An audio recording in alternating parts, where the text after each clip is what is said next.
Uruguay.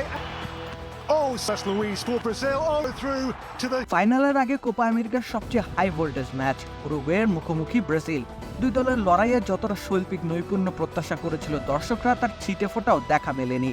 পেশি শক্তির লড়াইয়ে নির্ধারিত সময়ে দুই দলই থেকে গেছে গোল শূন্য। টাইব্রেকারে ভাগ্য নিজেদের পক্ষে নিয়ে এসেছে উরুগুয়ে। ব্রাজিলের কোপা আমেরিকার যাত্রা থামিয়ে তারা চলে গেছে সেমিফাইনালে। একেবারে প্রথম মিনিট থেকে ব্রাজিলের নাবিশ্বাস তুলে দেয় উরুগুয়ে। হাই প্রেস, সেই সাথে গতিতে সেলেসাওদের পায়ে বলই রাখতে দেননি ডারউইন নুনেজরা। ব্রাজিল যেন কোনো মতে শুরুর 20টা মিনিট নিজেদের রক্ষণ সামলে নেওয়ার চেষ্টা চালিয়েছে। সফল হয়েছে বটে, কেননা তখন অব্দি একটাও শট গোলবারে রাখতে পারেনি উরুগুয়ে।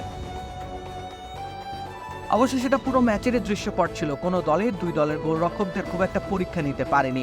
গোছানো আক্রমণের বড্ড অভাব ছিল পুরো 90 মিনিট জুড়ে। ফাউলের বন্যা বসে কোনো মতে দুই দল আটকে রাখতে চেয়েছিল নিজেদের। সেই ধারায় ম্যাচে 74 মিনিটের মাথায় রদ্রিগোকে গুরুতর এক ফাউল করে বসেন উরুগুয়ের নাহিথান নান্দেজ।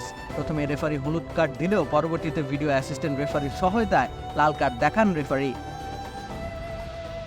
শেষের 15 মিনিটের জন্য উরুগুয়ে 10 জনের দলে পরিণত হয়, তবুও ব্রাজিল তাদের রক্ষণ ভাঙতে পারেনি। উরুগুয়ে শেষ মুহূর্ত পর্যন্ত নিজেদের রক্ষণকে আঁটসাঁট করে ফেলে। রদ্রিগোরা কোনোভাবে জমাট সেই রক্ষণে ভাঙনের সুযোগ পায়নি, যদিও এর আগে মিডফিল্ড পেরিয়ে ঠিকঠাক আক্রমণ করতে পারেনি লুকাস পাকুয়েতারা। শেষ অব্দি 10 জনের দল নিয়ে উরুগুয়ে ঠেকিয়ে দেয় ব্রাজিলকে। বরং বলা যেতে পারে 10 জনের দলের বিপক্ষে প্রায় 20 মিনিট সময় পেয়েও গোল করতে ব্যর্থ হয়েছে ডরিভাল জুনিয়রের শিষ্যরা। অবশ্য এই দায় যতটা না কোচের, তার থেকেও বেশি খেলোয়াড়দের। ব্রাজিলের মধ্যমাঠ যেন এক নিষ্ফলা বৃক্ষ, যে বৃক্ষ দেয় না ফল, এমনকি দেয় না একটু ছায়াও। ঠিক সে কারণে টাইব্রেকারে হেরে বিদায় নিতে হয়েছে 9 বারের কোপা আমেরিকার চ্যাম্পিয়নদের। এই টাইব্রেকারও যেন আরেক বিভীষিকায় পরিণত হয়েছে। ব্রাজিল যে টাইব্রেকারও বেশ দুর্বল।